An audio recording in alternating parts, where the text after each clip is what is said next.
Well, got a bit of a whine on the Defender. Bit of a noise when the engine's running. So that's what it's all about today. Let's take it to bits, find out what the problem is.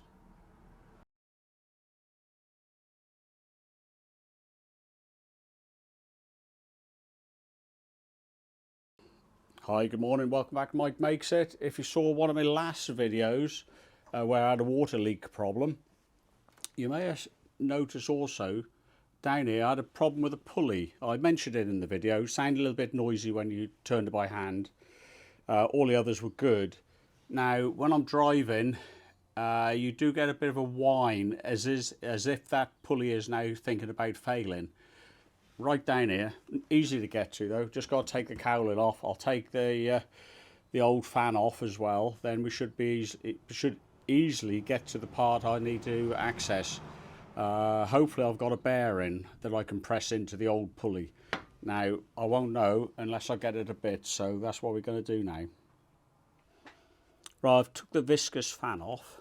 Viscous fan being one of those. Got a big nut effectively on the back. It's a right hand thread on my TD5. It's 2001 plate. Some Defenders are the other way round, but mine's a right hand thread, normal thread. And with the magic spanners here, very easy to remove. One spanner will grip around these bolts, the other spanner grips on the nut, anti-clockwise, off it comes. But you got a serpentine belt here that I've got to take off. I've marked it so I can put it back the right way round. May not make a difference, but this is the way it was, that's the way it's going back. Now the pulley I described in the last video, the water leak video, was this pulley. Very noisy when you span it, but it, you know, I didn't have the bearings or the time to actually repair it, but it's been running fine. It's passed its MOT, lovely. Whole truck actually was very, very good, so I'm pleased with that. But now I'm going to get the serpentine belt off. There's a 15mm headed bolt there, so with a socket, one of them, I'm going to pop that over onto the bolt, turn it anti-clockwise to release the tension on the belt. Then I'm just going to slide the belt off. Then I can show you the noise. I don't know if you can see a noise, but hopefully you're going to be able to hear it. So that's what we'll do in a second. Right hand turn on that, take all the tension off. Then I just slid the belt off this pulley, which is smooth, so it's dead easy for the belt to slide off. But let's see if we can zoom in a little bit. If you have a listen now.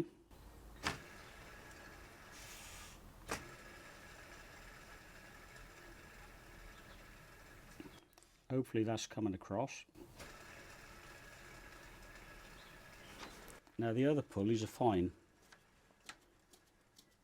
No noise at all, and they stop fairly well. You can feel the grease in the pulley that's actually stopping it spinning, like this one. So the bearings that give up on it, it's gone very dry. So hopefully I can get that off and just push the bearings out of it, and away we go. If not, I'm going to have to get a new assembly. New assembly here was something like £57. The bearing was about £4. So now I've got spare bearings to push into this if this fails again. But yeah, let's see how we can get that pulley off there, and away we go. Now this is a left-handed threaded bolt. It makes sense if you turn it anti-clockwise and the pulley opens up, takes the tension off the belt. You wouldn't want it unscrewing that way. So yeah, it's left-handed thread. Don't muddle them up. Left-handed thread. And if we turn it over, that's the bearing. Let's go to the garage, see if I got one. If we have, we'll push that out and put it back on. That'd be a quick fix. I don't know if you can buy these separately. I wouldn't be surprised if it comes as a tensioner unit with a pulley on it all in one lump, but hopefully I'm not going to need to find that out. But yeah, to the garage. Right, there we go, there's the old pulley and the bearing that needs pushing out. There's only one, so that should make it easy. On the bearing number is 620G, and as luck may have it, I had one on the shelf. Don't know if it was an eBay job or not, but there's the part number. I'm going to confirm on the new bearing that it's the same as the old one before I press it out, otherwise I'm going to be without a car. So that's that one. The other pulley I mentioned that I actually replaced a bearing on earlier, you didn't see that on YouTube, had a bigger bearing in it, and I got a spare for the next one. And the part number of that one is that 6303. But I'm not, this is an old one that I took off, bought a new one that you saw was on the vehicle. So I could retrofit the new bearing into here, so that's ready to slide on, or if the other pulley fails, I can just put the new bearing straight into that. I'll decide that if this one fails. But today, this one's failed, so I'm going to get this in the bearing press and see if I can pop it out. Okie dokie, good news, bad news. Good news, I have the bearing. Bad news, you can't press it out. On this pulley, which I will list the number for, I keep going on about it, the bearing is totally presser outable, if that's such a word, which it isn't. But you can press this bearing out. It'll only press out one way. You can see the whole of the bearing race there. You can't there. So you've got to pull it towards yourself. This pulley, you can't press out either way. You can't see the outer shell of the bearing. And what they've done here, 3 rivets, and it's a 2-piece pulley, and they've actually riveted the devil together. So I've got no choice. The 2 things you can do, drill out the rivets and put bolts back in, because I don't have rivets, which could work, or get a new pulley. Now I don't know if I'm going to risk bolts in there to hold the pulley together, because obviously if the pulley dismantles itself, you're going to lose everything. So I'm probably going to have to get this pulley.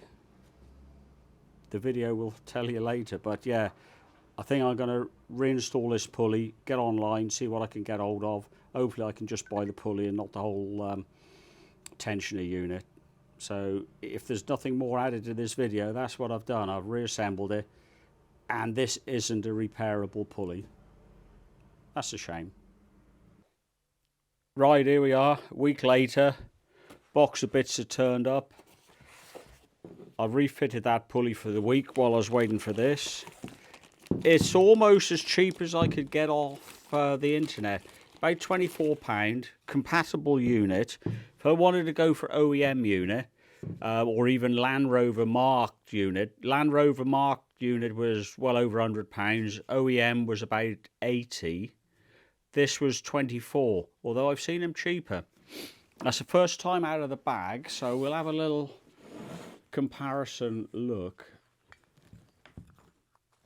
Pulley's the same diameter, same width. It's riveted in the same way. It's got a shield here. I was looking for the other pulley. Here we go. Not pulley, the nut. So it does look identical. I'll be interested, different size bolt there. On the original it's 15mm. This one looks more like a 13, so I'm going to get the pulley off. Then I'll be able to see, hopefully, what make of bearing it's got in it. This is the only thing that's going to let it down. If the bearing's a poor one, or not, these I can't see the make on there. But these are going to be good. Oh, NTN. Yeah, they're good quality bearing. Likewise, the one I was going to fit to this pulley, but couldn't because I didn't have the rivets. It was a good quality bearing going into this one. Not so sure about this. For £24 off eBay, we'll find out. Let's get this bolt out and have a look, see if we can find out a make. Right. Left-handed thread like the old one. Whip that off. Protection, dust shield, water shield, whatever you want to call it, shield. There's the pulley, and it is exactly the same as the one I took off, apart from this is a genuine Land Rover with NTN bearings, which is good quality bearing in there. This make a bearing, I don't know if we can see, I'm having a job reading it, but it does say C&U. So bearings I've never heard of. but that's in a lot better condition. You just spin that and it stops almost immediately. You can feel there's nice grease packed in there.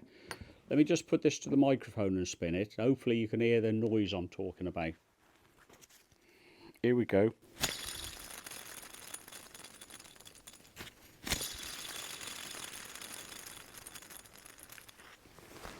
I don't know if you can hear that, but it is very dry. And when the truck's running, the last week has been a lot worse than it has been. So yeah, this is really going to pack up in the next... It could last another month or two.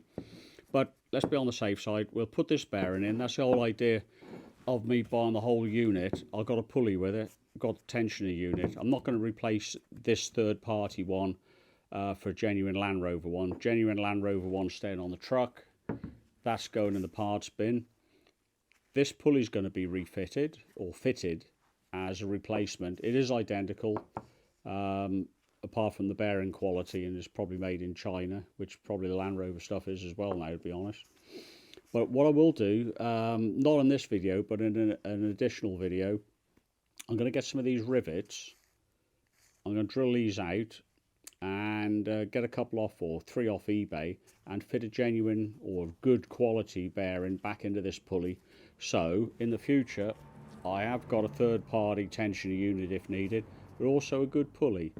So I'm not going to bin this for the cost of 3 rivets, which is like 10p. Yeah, I think you get 100 rivets for £5. So yeah, that's about right. 15p for rivets plus a bearing, which is about £3. This is up and running. Granted, as I said, this only costs £24 in all, but this isn't a genuine Land Rover part, so I expect the quality is good, but a little bit suspicious. This will probably be okay for a while, but if I have this as a backup, then I'm covered. Well, I'm going to reassemble all that. There's no need for you to see that. You've seen how I took it apart. It's just a reverse order. But yeah, I'll whack that back on, and job's good. Anyhow, thanks for watching Mike Makes It, and keep a lookout for this new video coming up.